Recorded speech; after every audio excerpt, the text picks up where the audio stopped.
Bonjour et bienvenue sur la chaîne du Z80. Donc on va continuer notre progression sur la programmation sur Amstrad CPC, et sur le langage Z80. Donc aujourd'hui on va faire quoi? On va afficher, vous voyez, bon là j'ai fait un compteur, mais on va pas s'en préoccuper, ça sera pour la prochaine fois, on va s'occuper de ça. Donc ça, on a l'impression que c'est la même chose que nous avons fait la dernière fois, c'est-à-dire l'affichage des nibbles et de nos chiffres, hein, du coup, de notre fond de 1 à Z.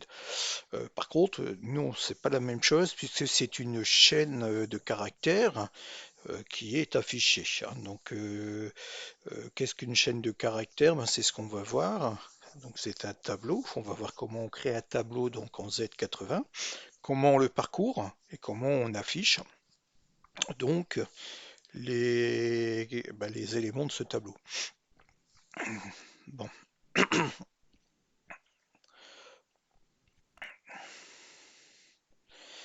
Alors, je vais retourner dans mon code. Alors, le code, ça, bah, ça n'a pas changé, hein. Donc ça, bon, on insère les macros du système, on insère les macros de la fonte, on insère RAS. J'ai remis ici les définitions de ce que c'est que star et Vering, comme ça qu'on passe ici, bah, au moins on sait ce que ça correspond, à quoi ça correspond. On a le début de notre programme, on a l'implantation du système. Alors oui, on devait voir les fonctions, les procédures. Bon, bah là, on ne verra pas encore ni les fonctions, ni enfin, les fonctions, les procédures aujourd'hui. On va afficher un texte avec la fonte que nous avons créée, et notamment la mini-fonte, hein, pour l'instant. Enfin, on pourrait mettre l'autre, mais on va gérer sur la mini-fonte. Alors, je rappelle un peu ce que nous avons fait dans la vidéo précédente, hein. Donc, dans la vidéo précédente, on avait redéfini les caractères.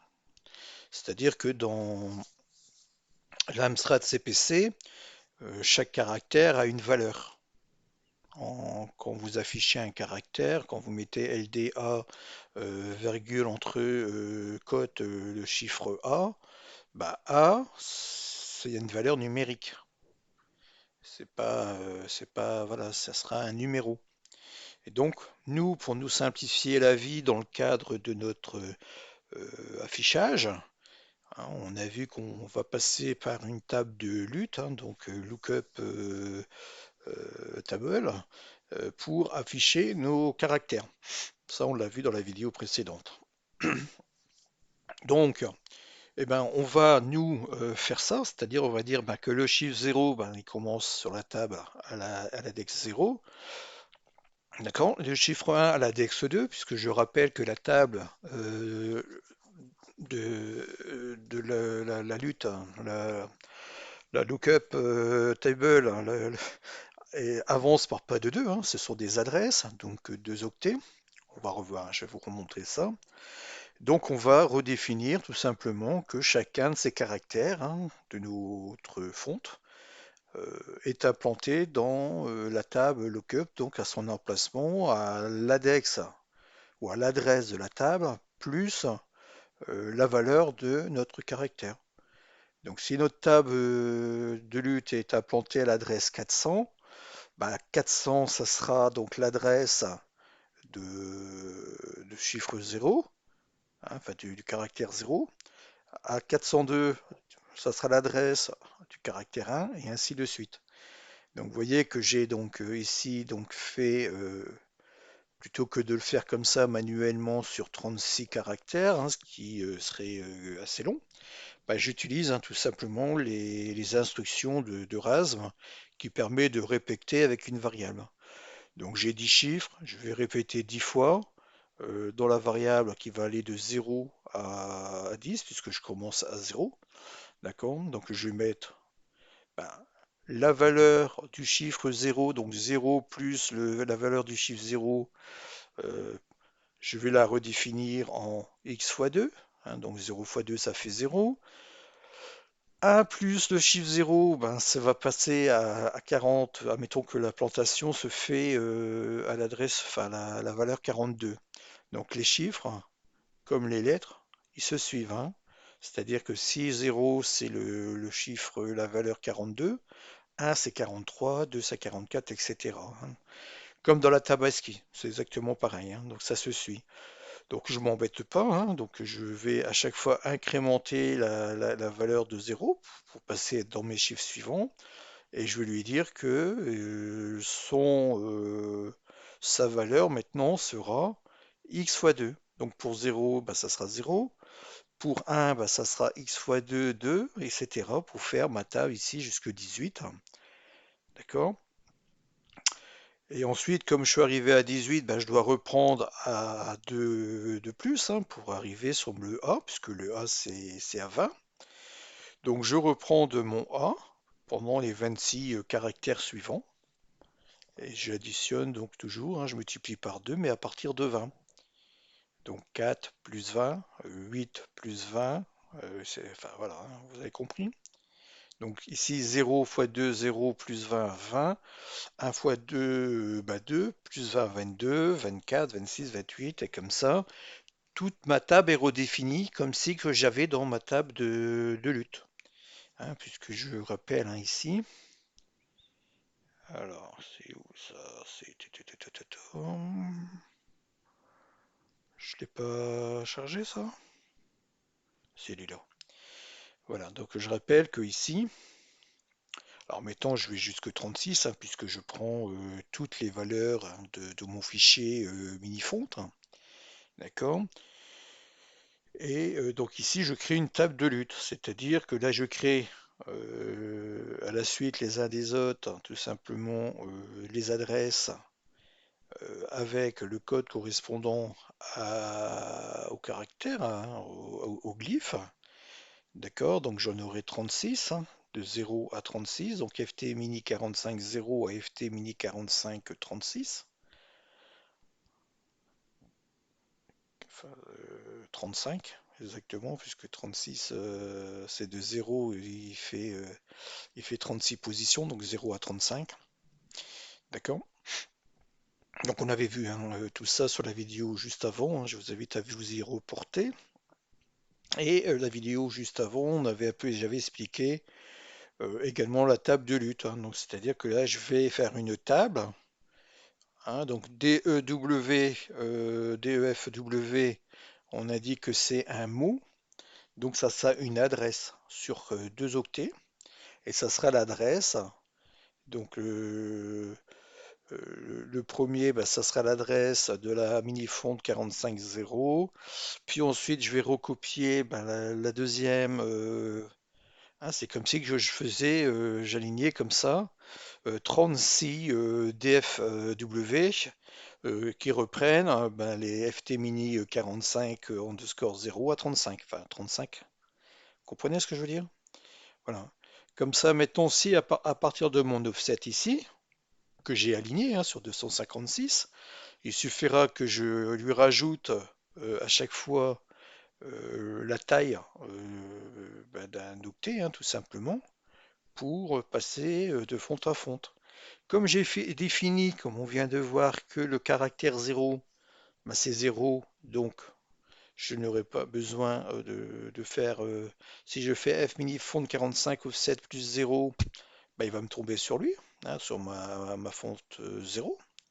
Il va me retourner l'adresse de la fonte 0. Si je fais 1 j'ai défini que c'était 2, donc il va me faire mt mini 45 underscore offset plus 2. Bah, plus 2, ben, ça va me tomber sur l'adresse de la fonte numéro 1, enfin du caractère numéro 1. D'accord? Bon. Comment on définit ou qu'on crée, hein, tout simplement un tableau? Ben, c'est comme une palette, hein, tout simplement un tableau, hein. C'est-à-dire on définit ici une chaîne. Donc je lui passe ici une étiquette ou un label, hein. Et je lui dis, ben, j'ai une définition de byte, hein, tout simplement. Je mets entre cotes ce que je veux afficher en termes de caractères. Donc là, je lui dis, je veux afficher ben, les chiffres 0, 1, 2, 3, 4, 5, 6, 7, 8, 9. ma majuscule A, B, C jusque Z, et j'ai déterminé, hein, alors après c'est moi qui ai défini ça, hein. J'ai dit que moi le caractère pour dire que la chaîne ici est terminée, ça serait dièse FF. Donc dans mon programme qui va lire le string, hein, la chaîne, hein, ben si elle rencontre le caractère FF ou la valeur FF, GSFF, donc 255, ben elle sait que c'est la fin de la chaîne. D'accord? Alors, pour afficher cette chaîne, ben j'ai créé une macro, hein, que j'ai appelée displayString, qui va reprendre un peu les mêmes choses qu'il y avait avant, d'accord, de ce qu'on avait vu sur la vidéo précédente, hein. Mais en plus, je vais lui indiquer, je vais lui donner, hein, tout simplement euh, un registre un peu spécial, le registre IX, qui est un registre d'indexation. Donc je dis, ben voilà, je vais venir pointer sur l'adresse euh, de ma table, enfin de ma chaîne, et grâce à ce registre d'indexation, ben, je peux l'incrémenter et du coup passer, hein, tout simplement de caractère à caractère dans la chaîne. Je ne suis pas obligé de passer par le registre IX, hein, je pourrais passer par un autre registre. Seulement tous les autres registres sont occupés, hein, puisque HL, DE, BC sont pris. Donc du coup, je préfère passer comme ça par ce registre IX. Bon, pour l'instant, je fais comme ça. D'accord? Donc, ma macro displayString a besoin d'avoir dans H la valeur haute de la table de lutte, puisqu'elle est alignée, hein, sur 256. Donc je sais que elle ne bougera, que H ne bougera pas, hein, puisque il n'y a que elle que j'ai besoin, quoi, hein. D'accord? Et j'ai besoin de lui passer également B, hein, qui est la taille de le nombre de lignes d'un glyphe. Hein, ça, on avait un peu parlé de ça la dernière fois. Et je lui pose ici là où je veux afficher. Donc là, je vais afficher un VRAM en C000 plus 5, donc C005. D'accord? Que fait ma fonction displayStr?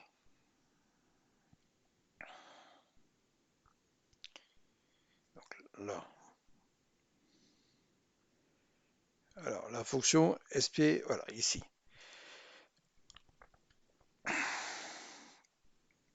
Alors,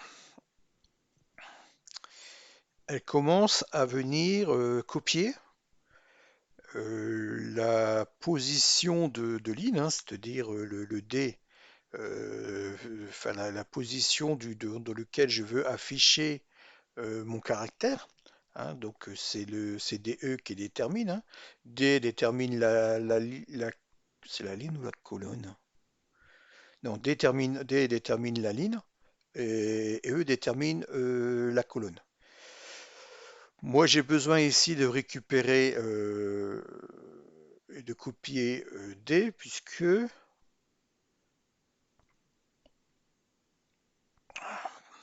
la fonction euh, qui va afficher le glyphe, hein, ici, hein, on l'avait déjà vu dans les autres vidéos, hein, puisque ma fonction ici, max neslin D, va venir changer, hein, la valeur de D.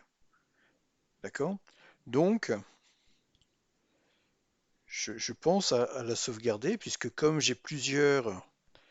euh, j'aurai plusieurs caractères à afficher sur la même ligne, donc je repositionne tout simplement à chaque fois euh, euh, mon registre D sur la même ligne. D'accord? Et la même hauteur de ligne, hein. D'accord? dans mon bloc, hein. D va descendre de 8 en 8, hein. Donc à C0 va passer à C8, des 0, des 8, etc. Donc moi je fais en sorte que il revienne tout le temps à sa position tout en haut. D'accord? Alors, comment j'utilise le registre donc IX? Bah, comme un registre classique, hein, c'est-à-dire que je vais aller lire à la position du registre IX bah, ce qu'il y a comme valeur et je vais le mettre dans le registre A. Pourquoi? Bah, parce que ma fonction aimDisplayChar a besoin de la valeur A pour pouvoir afficher euh, le caractère. D'accord? Alors, ici je fais une comparaison, hein, donc je compare à JazzFF, hein, puisque en effet, si jamais le registre A reçoit une faute là, c'est charge. Voilà. Si le registre si A reçoit la valeur de sa JazzFF, hein, on l'a vu, c'est la fin de la chaîne. Donc je vais, si c'est le cas, hein, donc si A égale 0, donc je compare A à FF. Si le résultat est égal à 0, je compare, fait une soustraction. Donc si c'est égal à 0, ben, je vais sauter à la fin, hein, de ma macro, hein. D'accord? Si c'est pas le cas, ben, je vais donc sinon j'affiche le caractère avec la fonction mft displaychar qui va opérer l'affichage du caractère. On va la voir ensuite, hein. Et ensuite, qu'est-ce que je fais? Ben, si j'ai copié, hein, de là la valeur de D ici, donc j'aurai ici LD, virgule, l'adresse de la ligne, donc je restaure la position de la ligne. Je passe ici au caractère suivant. Alors vous voyez que on a un registre IX, mais on a aussi la possibilité d'incrémenter la partie haute du registre IX ou la partie IX a un registre 16 bits, hein, donc il y a un poids fort et un poids faible. Donc on a la partie low et la partie IG. Donc là, moi, c'est pas compliqué, hein, ma fonte elle est alignée, hein, donc quand je charge ma table de lutte, je dois juste, enfin quand je vais charger mon tableau, je vais juste, enfin ma chaîne, je vais juste aligner, hein, tout simplement les caractères les uns après les autres, hein. Une chose que je n'ai pas faite également, c'est qu'il faut que je m'assure que ça soit aligné sur 256. Mais là, c'est pas gênant vu hein, il faut que que je m'assure que la chaîne, hein, que je tape soit alignée sur sa longueur,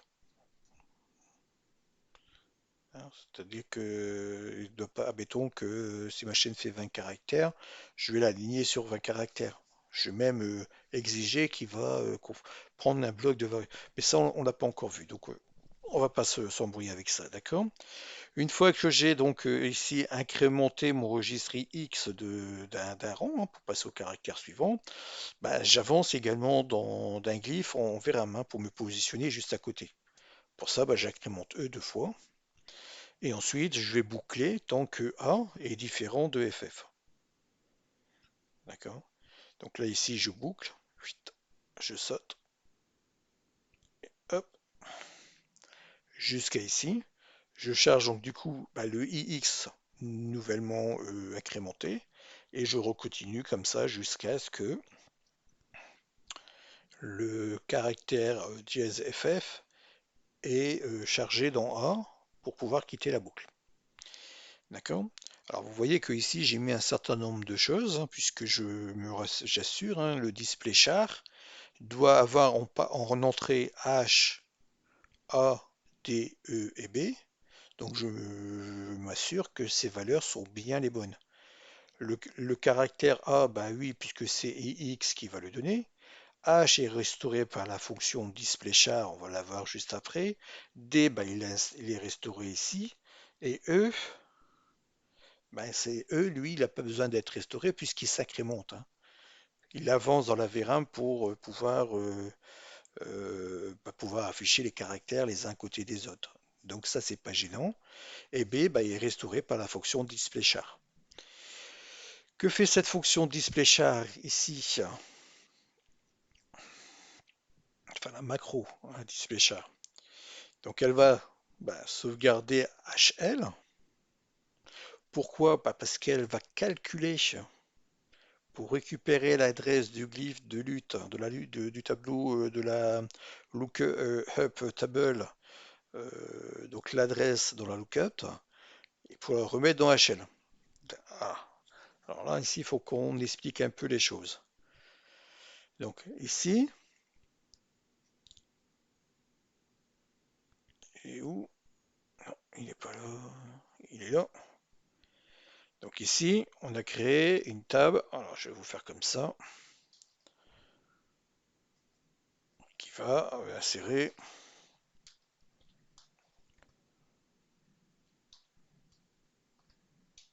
Bon, je vais faire sur 3, je vais pas faire 15, hein. Voilà.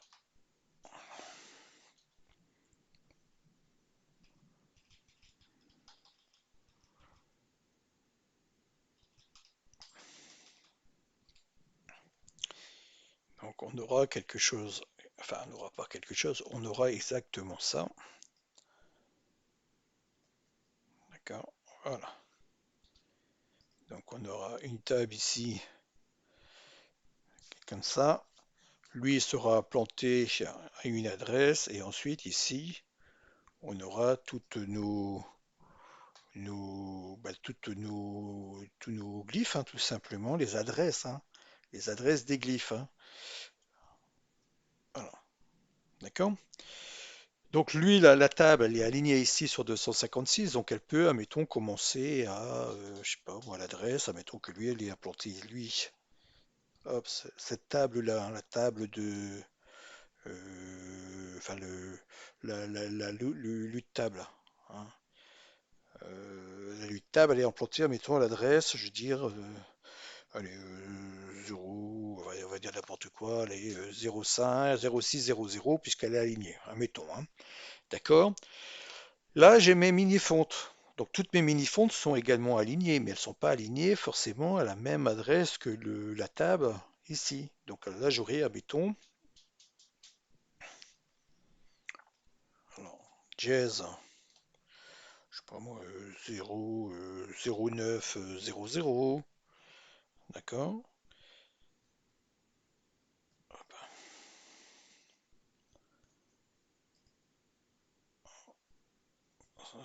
09, bah, le suivant, ça sera 09, 02, d'accord?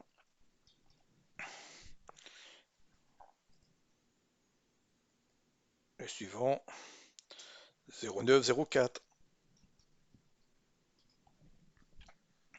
D'accord? Donc ça, ce sont comment je dirais, les adresses où sont implantés, hein, tout simplement, les glyphes. D'accord? Donc moi, il faut, puisque j'ai passé dans H la valeur de 0,6, là, moi j'ai passé ça, hein, alors attention aussi, parce qu'en mémoire, c'est pas comme ça que c'est encodé, hein. Quand vous encodez en RAM une adresse, c'est inversé, puisqu'on est en little indien. Donc ça sera comme ça, hein. Les adresses ils seront encore implantées comme ça, mais quand vous allez les lire, il va les remettre dans le bon sens. Et ça a son importance, c'est pour ça que je vous le montre comme ça. C'est-à-dire little integer, ça veut dire que le poids faible de l'adresse est en premier, et le poids fort étant bien évidemment après, hein. D'accord? Donc là, vous lisez 0006, mais il faut le comprendre comme 0600. C'est l'adresse 000600. D'accord? Donc, moi, quand je vais lui passer dans H, là, ici, quand je passe, alors, hop, display C#, Alors ici, quand je lui passe ici le HI de mon adresse, je lui passe bien euh, le 0,6. Hein, d'accord? Je lui passe la valeur haute, ça sera le 0,6. D'accord? Donc ici, mon display char, lui, il a l'adresse de ma table de lutte. Hein, donc 0,6. Et comme elle est alignée, ben ça sera euh, comment je vais dire ça?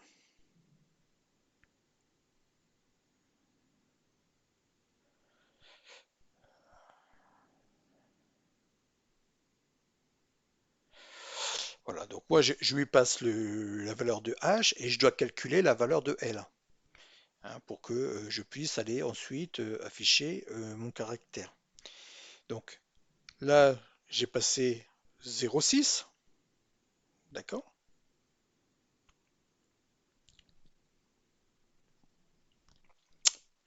Et donc je lui passe la valeur de mon caractère A,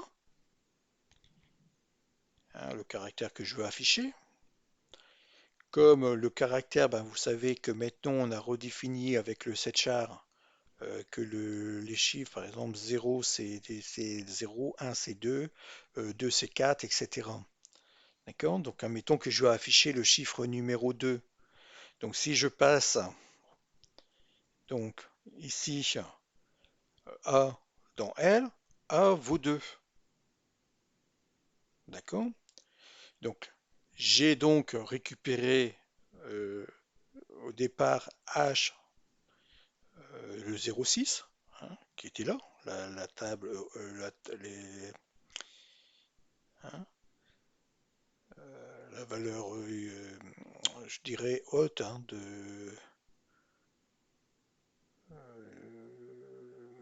qu'est-ce que j'ai fait moi? Mais non, pourquoi j'ai mis 0,009? Ah oui, j'ai oublié, je me suis trompé là.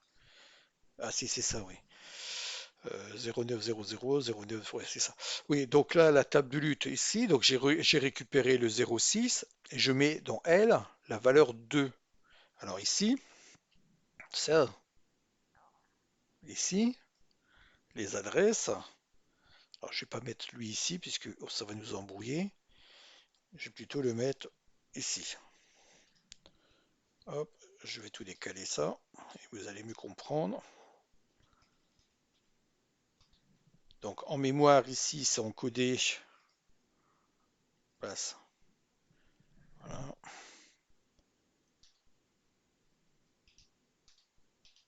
comme ça. Donc la table, hein, la table de lutte, elle commence à l'adresse 0600.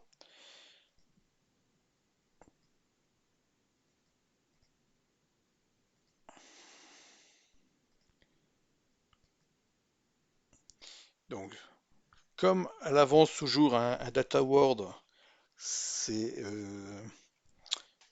deux octets, hein, donc deux octets plus loin, deux octets plus loin, deux octets plus loin, ainsi de suite. Hein.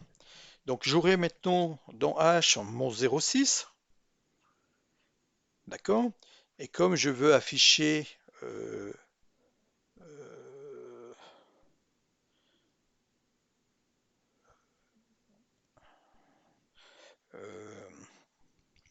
euh, comment je vais dire ça?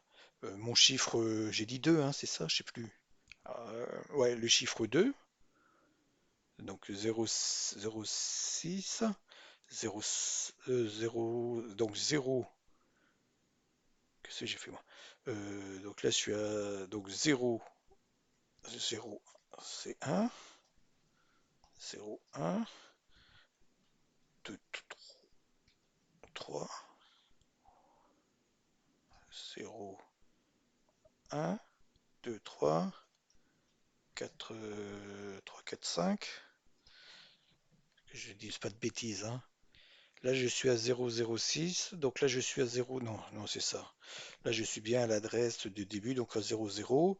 Donc après, je fais deux octets 0,0. Alors 0, 1. Ouais, c'est ça. 0,2. et 0,4 et ainsi de suite, puisqu'à chaque fois il y a deux octets, hein. Donc là, je suis à 0, 2, 4. Donc en mémoire, c'est comme ça, implanté comme ça. Donc comme je lui ai mis donc mon chiffre, ouais, mais il y a un truc qui va pas dans ce que je fais. Attendez, je suis paumé. Je me suis perdu dans mes explications.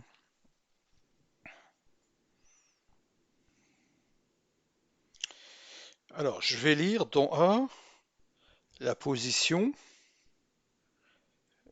de mon caractère. Donc si mon caractère c'est le A, donc dans L, j'ai 2.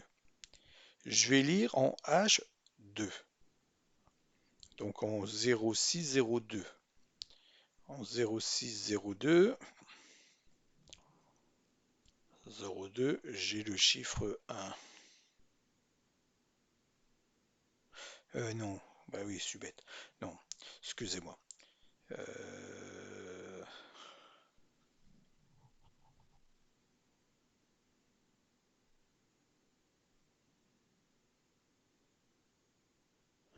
Oui, j'avance par 2, oui. Non, c'est bien ça. Donc j'ai...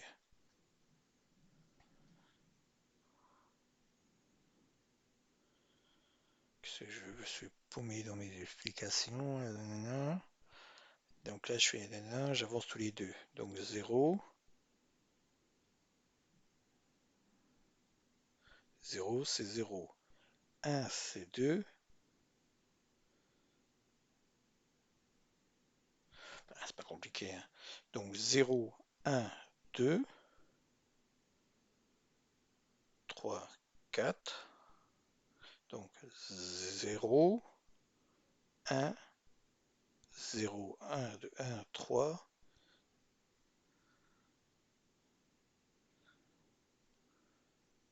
Donc 0, 0, 1, 2, 3, 4. Ouais, non, si c'est ça.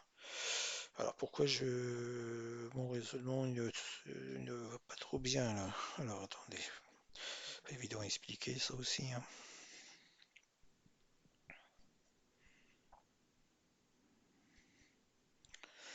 Donc là, je mets le chiffre.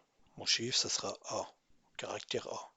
J'ai dit que, mettons, si le chiffre 2, donc le chiffre 2, c'est 2 fois, donc 0 c'est 0, 1 c'est 2, donc 2 c'est 4. Oui, c'est pour ça que je me trompe.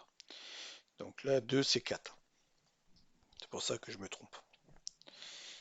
Puisque 2 fois 2, 4. Donc si je me mets le chiffre 2, donc ici, A vaut 4. Donc L va aller chercher la valeur, donc il va mettre 4 dans L. On va mettre 4 dans L. Donc 4 dans L, vous voyez, 4 correspondra bien à l'adresse de Minifonds 45.2. Donc quand je vais faire, ben, récupère-moi ce qui est à l'adresse 0406, il va me récupérer le 04 ici. Donc là, dans A, ici, là dans A, il va me récupérer 04.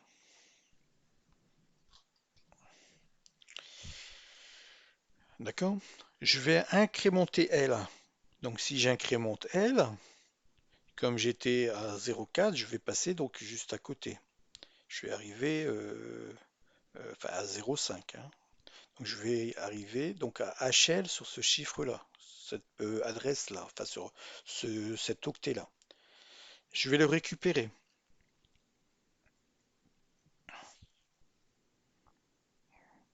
Donc incrémente L, lui il va passer L, ben, il va passer à 5. Ah putain, c'est pas possible. Pourquoi il me sélectionne alors que je lui dis pas de sélectionner? Donc là ici, L va passer à 5.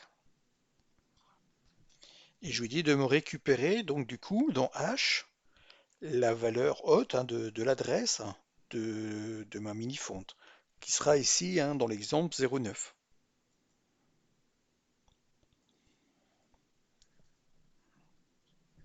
D'accord? Comme ici j'ai incrémenté L et que L n'est plus bon, hein, donc du coup je suis obligé de remettre dans L mon registre A, enfin ma valeur A. Donc du coup, dans HL, j'ai bien 0904. Et 0904,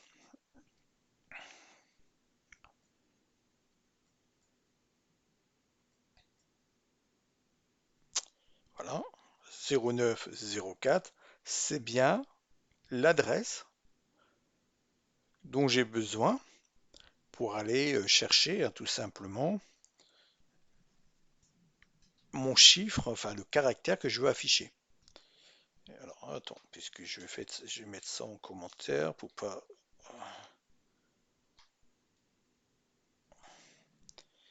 qu'ensuite ça bug. Voilà. Donc ici j'ai bien maintenant dans mon HL, puisque ici les conditions pour que Blitglyph fonctionne, il faut que HL pointe sur l'adresse du glyphe. Ça, on l'avait vu hein, dans les vidéos précédentes. Il me faut que... Je devrais les remettre d'ailleurs aussi, comme j'ai fait ici. Voilà, je vais remettre ça comme ça. Hop. Euh,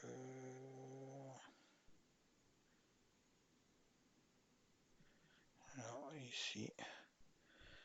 Voilà. Donc lui, pour fonctionner, pour que lui soit valide, hein, pour que ça fonctionne, il me faut... Alors, j'ai pas besoin de 1.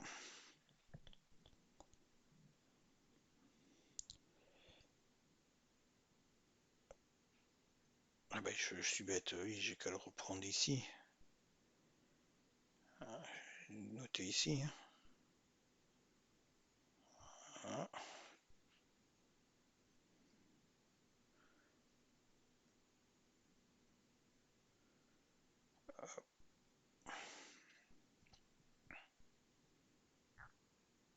Bon, H, D, E et B.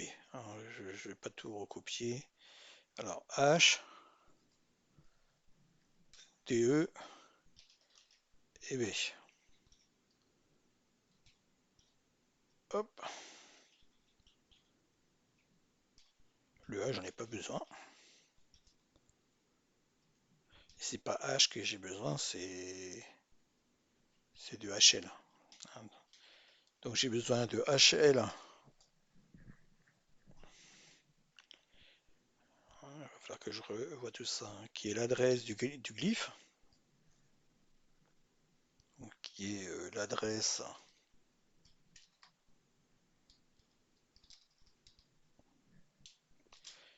du glyphe.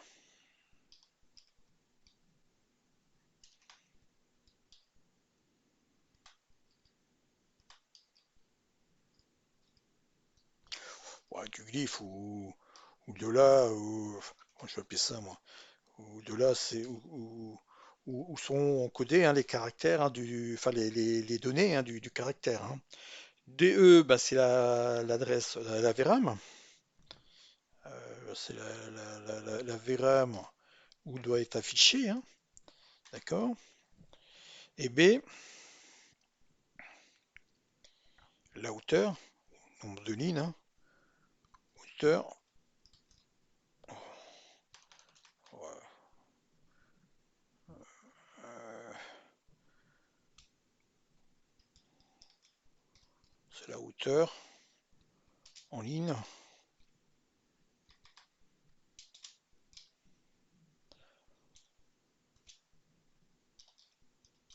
en ligne, ah,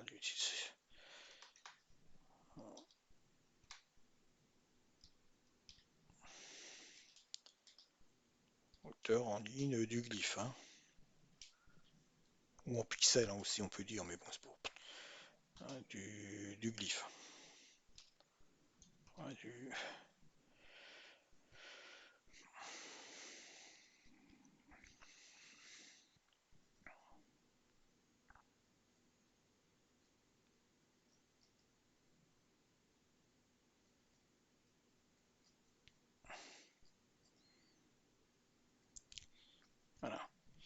Donc ça, HL, bah, il a été calculé juste avant par, notre...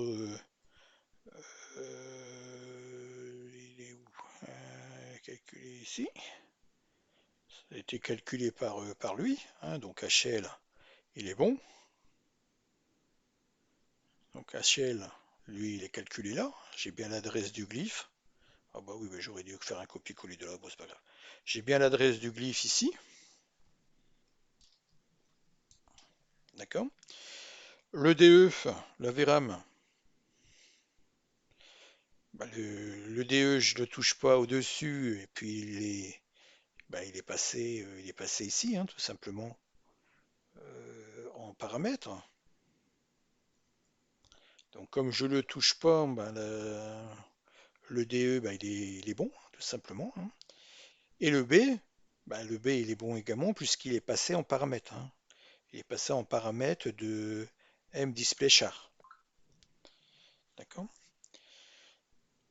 Quand je fais ici mon MFT Blitz Glyph pour afficher mon caractère,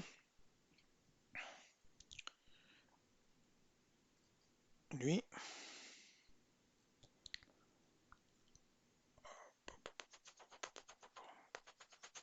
pom, allez, avance, avance, avance, avance. Il va détruire A, il va détruire DE, il va détruire L, il ne va pas détruire E. Pourquoi? Parce que E, il incrémente, il décrémente. Donc tu mets un, tu retires un, ça revient au même, hein. D'accord? Il va me détruire D. Et il va me détruire B. Donc A, DE, L et B sont détruits.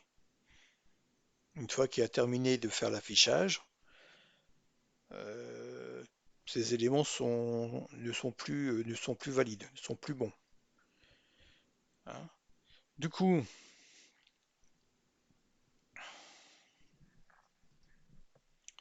quand je vais sortir d'ici, j'aurai, je vais restaurer B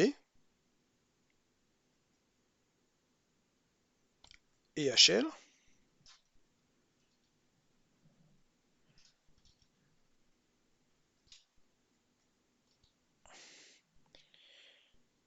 D'accord? Donc lui, il va restaurer B et HL.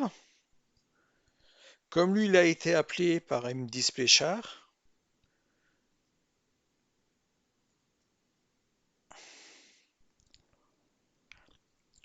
il va restaurer D.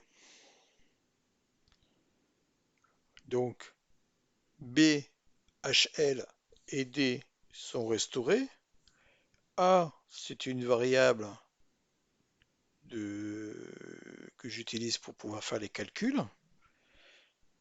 Donc j'ai bien tous mes éléments qui sont ici, hein. B est restauré par DisplayChar. E, lui, est inchangé quand il fait l'affichage. On l'a vu, hein, il décrémente, il incrémente. T, du coup, il est sauvegardé là. Et le caractère, bah, il est repositionné dans le A. Et HL, il est bien sauvegardé par le restore pour la restauration de, enfin, quand on sort de la macron DisplayChar. C'est le H. Le L est également restauré. C'est HL qui est restauré. On va le noter comme ça, sachant que j'ai pas besoin du L, puisque le L, je le recalcule, hein, je le recalcule à chaque fois. Mais c'est bien HL qui est restauré, puisque je fais un punch HL et un pop HL. Bon, voilà. Donc, comment on fait pour afficher tout simplement, d'une façon très très rapide, hein, le, une chaîne de caractères. Donc normalement on affiche notre Hello World.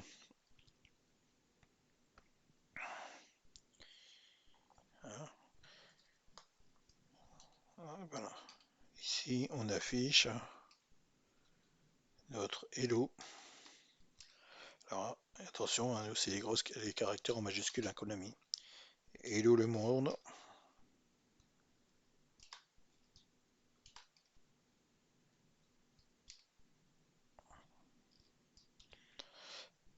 je ne mets pas d'espace ni de point d'interrogation puisque ces caractères de fonte ne sont pas encore créés. D'accord? Donc, si j'enregistre ça, il va m'afficher donc à la position de la VRAM plus 5, le mot, enfin la phrase, et le Word dans ma fonte que j'ai créée depuis le début. Hein. Donc si je fais ça, ici, que je compile, il va, et que je lance,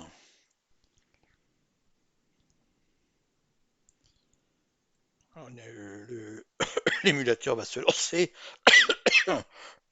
tout seul. Hein.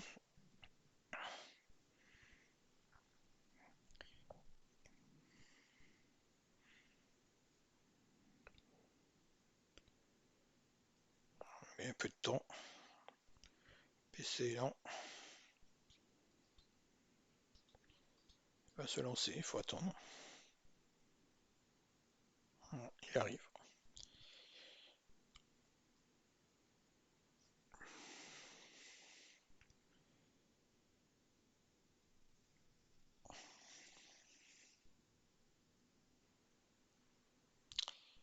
Et voilà, on affiche bien Hello World.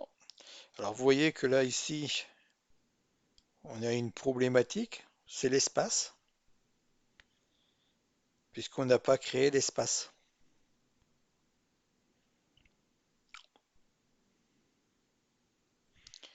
Alors comment on peut régler ben, cette problématique hein,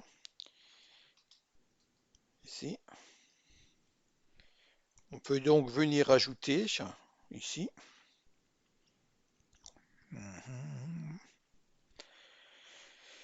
Donc dans le chart de la fin, hein, donc de 20, donc 26 à 20, donc 20 à 25, donc ça fait quoi ça? Ça fait 20, 20, 2 fois 25 plus 20, 50, 50, 70. Alors que je dis pas de bêtises. Donc on aurait, nous, le cherchette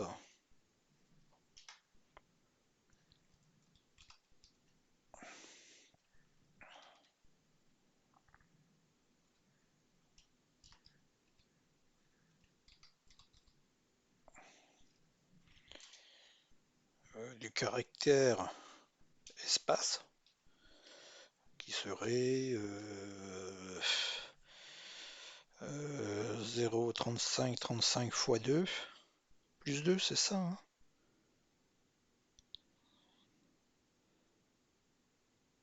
35 fois 2, donc 70, qui serait à 72, on va dire. D'accord? Tout. Alors par contre, je ne sais plus. On va tester ça, mais je pense que je vais devoir, puisque je suis pas sûr que je l'ai compilé, hein, le caractère espace. Donc, bah, on va tester, on va voir ce que ça va donner.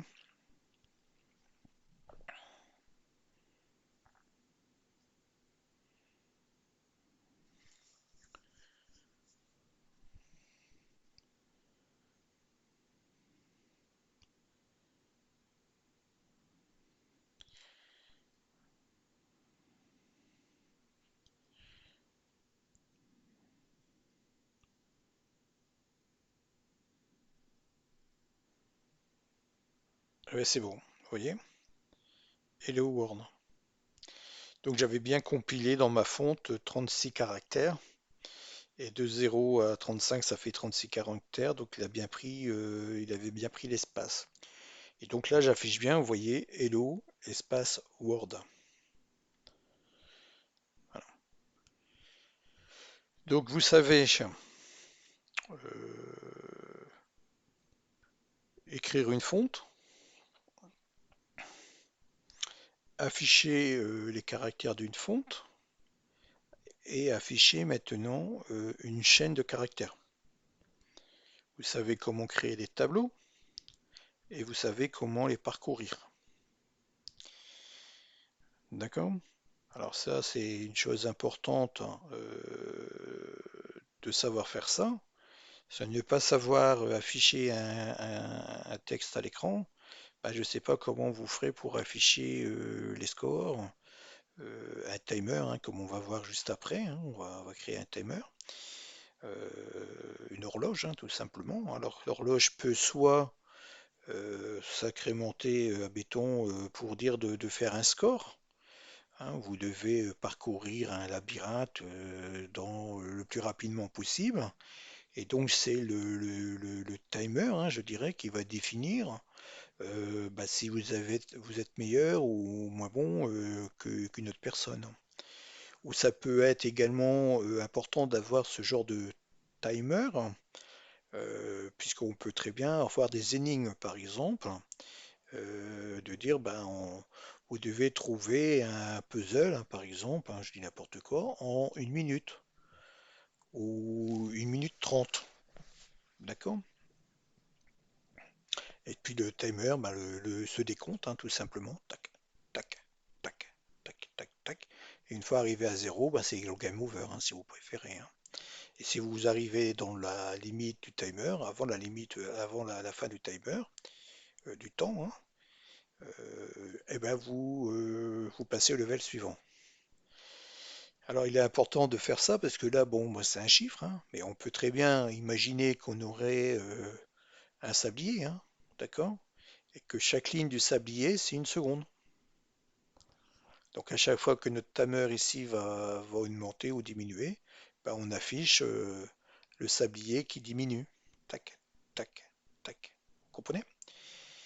Voilà. Donc c'est des petites choses euh, de conception, euh, des outils qu'il faut mettre en place avant de commencer à créer un jeu, puisque vous en aurez besoin. D'accord? Donc l'affichage d'une fonte, euh, le fait de savoir, mettons, on va comprendre un peu l'utilisation de, de, de- comment je dirais, c'est de la du temps temporel, hein, c'est-à-dire savoir dire ah ben moi je veux que mon programme s'exécute en autant de temps, hein, autant d'images par seconde, hein, d'avoir une sorte de frames FPS, hein, les frames par seconde. Donc on peut très bien maintenant, une fois qu'on aura vu un peu comment gérer le temps, etc., ben, se dire, bah, tiens, je vais mettre un compteur qui va commencer là, à tel temps, et puis il va compter, tac, tac, tac, tac, tac, tac, tac, tac, tac, tac, tac, et puis à l'autre temps, ben, il m'aura fait autant. Soustraire les deux, et j'ai un delta time. Le delta time, ça vous parle peut-être si vous avez déjà programmé des jeux vidéo. Hein, c'est une notion qui peut également être vue, hein. Mais bon, nous, sur les consoles comme ça, comme là, hein, vous voyez, hein, c'est tempo, hein, c'est-à-dire que c'est cyclique, hein. Et ça, on va voir comment on le fait, hein. Donc, dans la prochaine vidéo, d'ailleurs, je vais noter. Hop,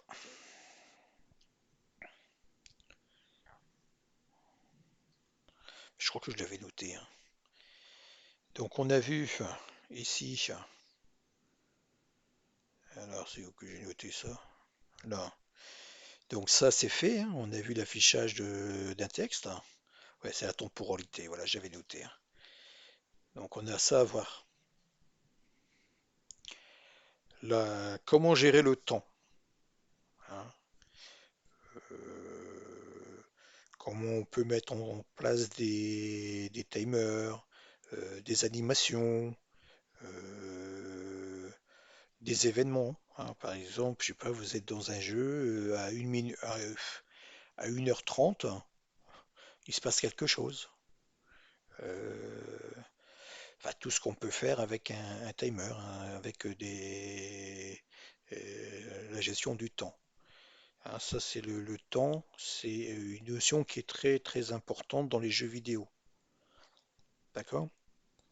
Bon, si vous avez apprécié cette vidéo, je vous invite à vous y abonner, hein, tout simplement, c'est gratuit. À partager la vidéo, à mettre un pouce, n'hésitez pas à commenter s'il y a des choses que vous n'avez pas compris ou autre. Je pourrais vous réexpliquer. D'accord?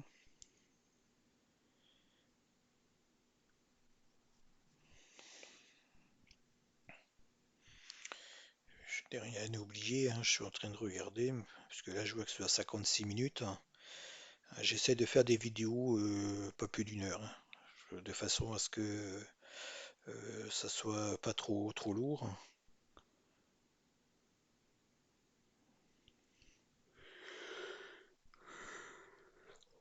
Dès qu'on aura besoin de procédures et de fonctions, hein, ça va arriver dans la vidéo suivante d'ailleurs, puisqu'on va créer en effet des procédures, donc on va pouvoir voir ça.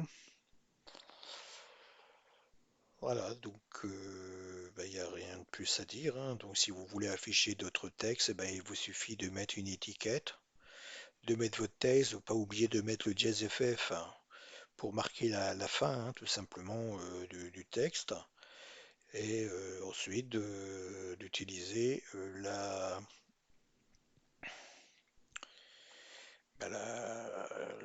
ici, hein,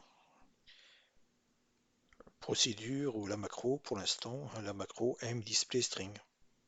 Et la macro mDisplayString va vous afficher votre texte, qu'importe la taille de votre texte. D'accord? Voilà, donc je vous dis un bon week-end. Passez de. J'espère que que cette vidéo vous allez l'apprécier, hein, tout simplement. C'est important.